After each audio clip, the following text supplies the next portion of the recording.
Committee on Goodness and National Wisdom.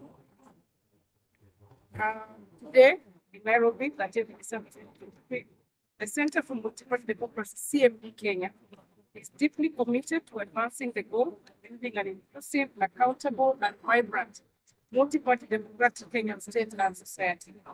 Today, we address the pressing issues of national dialogue, the two-thirds gender principle, both of which play pivotal roles in shaping and presenting an equitable government. On the National Dialogue Committee report, which has since been shared, we call for a comprehensive and transparent dissemination plan. We are very concerned that this particular report is not receiving the national space that is required. The National Dialogue Committee. The National Dialogue Committee was established through a resolution adopted by the National Assembly and the Senate in August 2023. The mandate of the committee was to facilitate dialogue and consensus building and recommend appropriate constitutional, legal, and policy reforms on issues of concern to the people of Kenya. The rising cost of living, the 2022 election outcomes, and the allegations of malpractices and concerns about policies implemented by the government led to protests and demonstrations. The protests caused widespread disruptions and, in some cases, violent and fatal confrontations. On 25th November 2023, the NADCO, the National Dialogue Committee report, which we here called NADCO, unveiled its final report, detailing a raft of findings and recommendations. As a multi-party dialogue platform, we encourage all Kenyans to continue engaging in meaningful discussions and advocate for comprehensive national dialogue that brings together diverse stakeholders.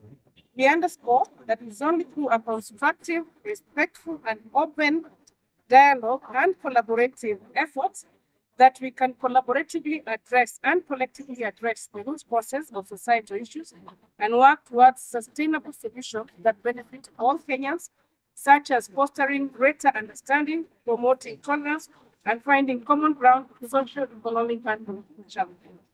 While we acknowledge the efforts put into the national dialogue and the subsequent report, we are concerned by the lack of a comprehensive and transparent dissemination plan that would ensure that the report reaches a wider audience and stimulates constructive public discourse. The report generated from such dialogues is of paramount importance to the citizens of Kenya, and therefore it is imperative that its findings and recommendations are widely accessible to the public. Having released the National Dialogue report in a timely manner, we make the following proposals to allow for an informed public engagement. One, on accessibility, the report should be made available through various channels and formats to ensure accessibility for all citizens, including those in remote areas and those with visual impairment. We also believe that an abridged popular version of the report should be made available in both English and Swahili. Public forums. We call upon government, political parties, and development partners to support public forums for citizens to engage directly and with the contents and provide feedback on the findings of the report. Media engagement is where you come in. The national dialogue is a public agenda which should be promoted in collaboration with both public and private media outlets to disseminate information through newspapers, radio, television, and online platforms. We urge a broader partnership toward this goal, and we urge our media not to allow this report to die. Remember, if this national dialogue report dies, there is a risk of demonstrations. On stakeholder involvement, to enhance outreach and impact, political parties, civil society organizations, private sector, religious organizations, and other stakeholders should be involved in the dissemination. A country that is talking is a country that is in peace. We need that dialogue to continue. On the two-thirds gender principle, we demand for bold and decisive action to address gender disparities in political, economic, cultural, and social spheres. The full realization of the two-thirds gender principle is not just a constitutional demand, but a moral imperative for a democratic society that values equality, diversity, and the full participation of its citizens. Kenyans with themselves these principles as it is enshrined in the Constitution, as their fundamental commitment to ensuring fair representation of all genders in elective and appointive bodies. However, despite constitutional provisions, Progress in actualizing this principle has been slow, and the disparity in political and public representation remains a significant concern to us at CMD Kenya. CMD Kenya acknowledges the strides being made and take cognizance of the work of the multi-sectoral working group on the realization of the not more than two-thirds gender principle under the Ministry of Gender and Affirmative Action. We allowed the CS, the Cabinet Secretary responsible, for establishing the working group following the President's memorandum to the Speakers of Parliament on 9 December 2022. In this memorandum, the President, His Excellency William Ruto, expressed his commitment to and provided suggestions on how to realize the implementation of this outstanding constitutional principle.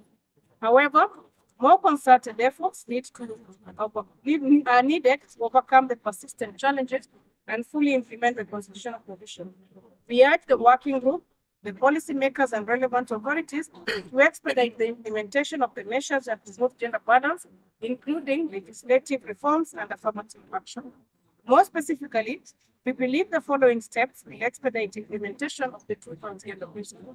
One, enactment of legislation. We call on the working group to make robust proposals and beseech Parliament to expedite the enactment of legislation that clearly outlines mechanisms for achieving the two-thirds gender principle. Such legislation should provide concrete steps, timelines, and penalties in compliance.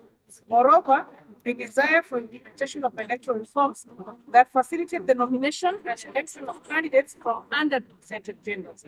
These may include measures such as affirmative action and gender-responsive electoral systems. We need to answer the question of how to make the nominations competitive and where to anchor such provisions in a manner that is safe for future manipulation. Sensitization and awareness. We demand that the government supports the working group to launch comprehensive public awareness campaigns to educate citizens about the importance of the two-thirds gender principle and its impact on democratic development, representation, and inclusive governance. Political will and leadership. His Excellency President William Ruto and all leaders of parties should lead by example, demonstrating political will at the highest levels to champion and drive the implementation process.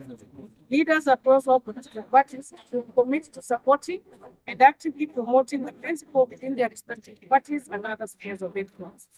Our third major concern is on political parties funding. On political parties funding, the Political Parties Act establishes a mechanism for state funding of political parties out of recognition of the critical role that political parties play shaping the democratic landscape. At CMD Kenya, as you see us here, we are representative of political parties. Therefore, it is imperative that these entities receive the financial support that they are entitled to under the law. However, over the last 10 years, successive governments have failed to fully comply with the minimum standards outlined in the Constitution.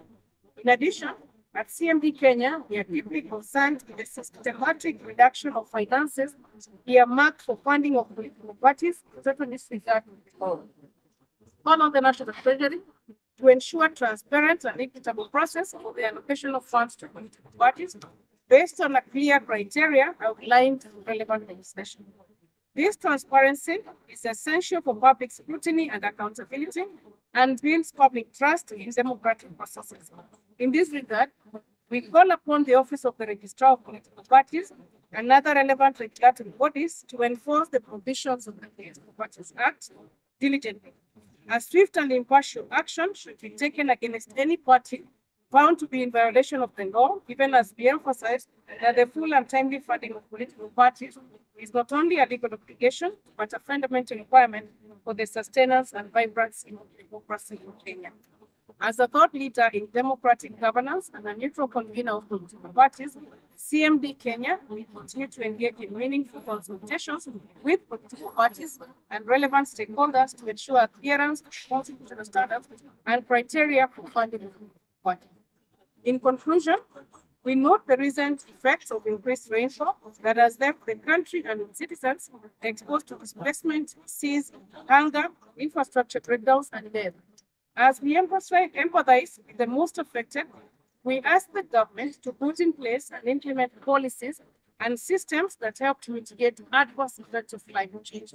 We urge the committee that is working on disaster preparedness and on the response mechanisms to move with speed to supply the necessary support required by our country.